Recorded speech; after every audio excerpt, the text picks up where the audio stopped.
Today we find ourselves on the cusp of the Advent season. This season that many of us look forward to with much anticipation. This season of joy and hope and of great celebration. And this time in which we remember again the good news of God entering our world. But for others, Christmas can be an extremely difficult period to navigate. This coming season, with all its celebration and connection, can trigger for some a sense of loss or loneliness or conflict or grief, a remembering of not what you have, but what you have not. And if this is you today, you may find that you were closer to today's scripture passage than you may realise. Isaiah, as we know, was writing at a time of great darkness and despair. The 12 tribes of Israel had been replaced by two distinct kingdoms, the northern kingdom, which retained the name Israel, and the southern kingdom, which took on the name Judah. Each kingdom ran independently of the other, and each kingdom had its own king. And for the southern kingdom, that was Ahaz. And in the year 735 BC, Ahaz received word that the kingdom of Israel and their closest neighbour Aram had joined forces and were planning to march north to take over Assyria. And King Ahaz receives notice of this because he too was asked to join with them. But the problem was Assyria was not really a country, but a vast empire which incorporated many countries. So on hearing this plan, Ahaz starts to panic. And he panics because he thinks that their plan is foolish, that the might of Israel, Judah, and Aram combined was still no match for the great Assyrian Empire. And so Ahaz writes a letter to the king of Israel, and he tells him exactly what he's thinking, that the king's plans are foolish, and therefore there is no way that he will support him. And then in retaliation to his letter, the king of Israel and the king of Aram join forces and do as Ahaz had suspected all along. They attack Judah. But as it turns out, they were no match for Judah. Israel and Aram hit Judah hard, but were unable to overpower her. And so Ahaz has a reprieve of sorts. But as often happens, that is not the end of the story. Israel and Aram regroup and prepare to strike again. So on hearing this news that round two was about to begin, Ahaz and all the people of Judah tremble with fear. They repelled one attack, but with the losses that they had endured, there was no way they could win a second battle. And so very quickly, they found themselves in a position where all was lost. Overnight, this town of light, this place of hope, becomes a town of deep darkness, surrounded by an enemy's army. And it's to this place of deep darkness, that God enters into.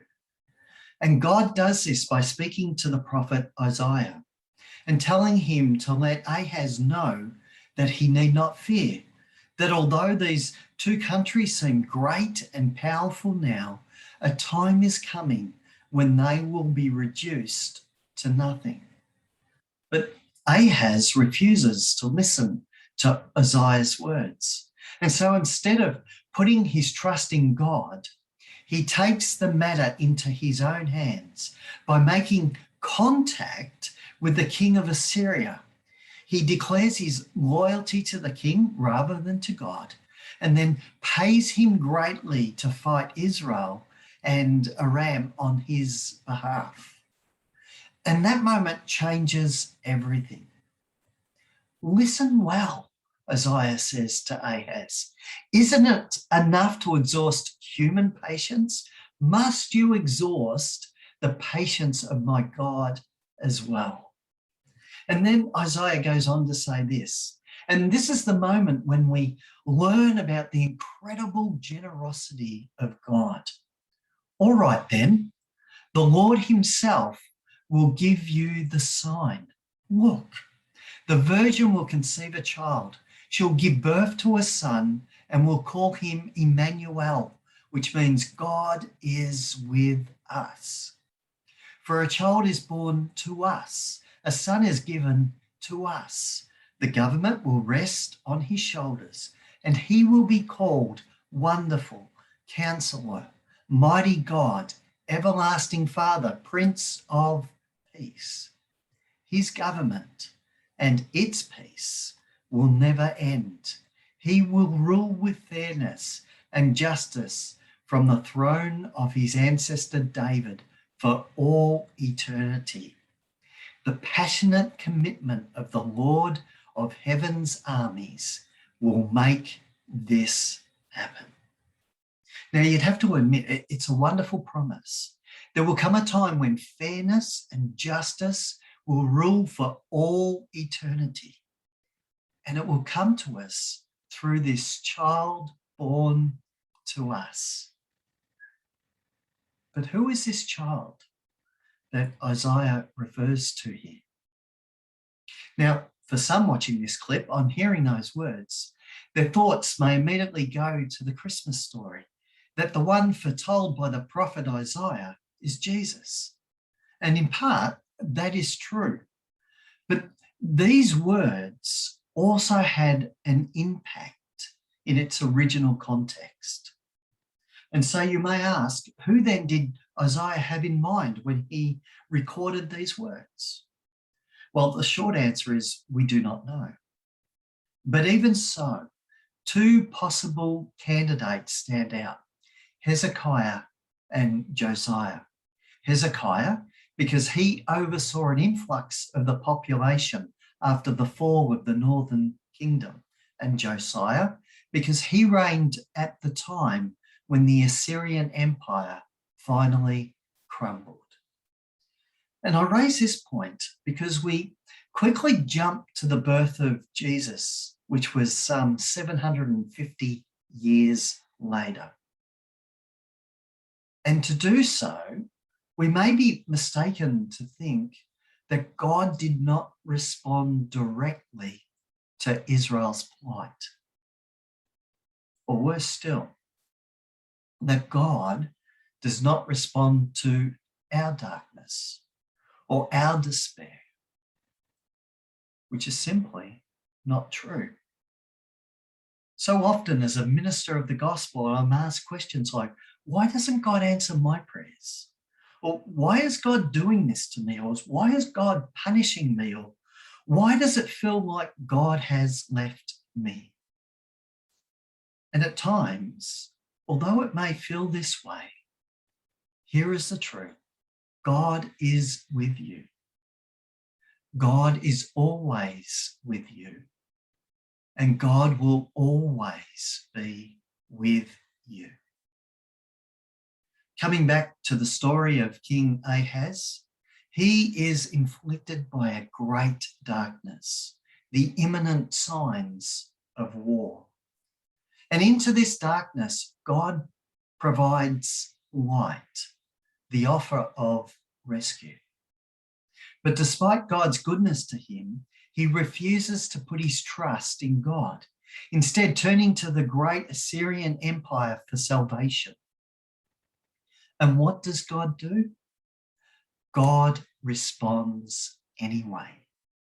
Seeing despair, God sends a light into the darkness, and not just to Ahab or to the house of David, but to all people, to everyone. And so what I learn about this story of Ahab is that God acts, and God acts regardless of what people believe and regardless of where people are at. And I love that about God, regardless. God acts, God responds, and he responds by bringing to you light. And so as we embark on our celebration of all things Christmas once again, let me conclude with this wonderful quote from prolific author and scholar Tom Wright. He says this: "When today we long for God to act, to put the world to rights, we must remind ourselves that he has already done so. Yes, those of us who live after Christmas and Calvary and Easter know that God did indeed act suddenly and dramatically at that moment, and that what we now await is the full outworking of those events. We wait with patience, but not like people in a dark room wondering if anyone will ever come with a lightened candle, but like people in early morning who know that the sun has arisen and are now waiting for the full brightness of midday." So may you encounter this God of hope and grace and love and peace today. This God who from your darkness will bring to you light. May God bless you.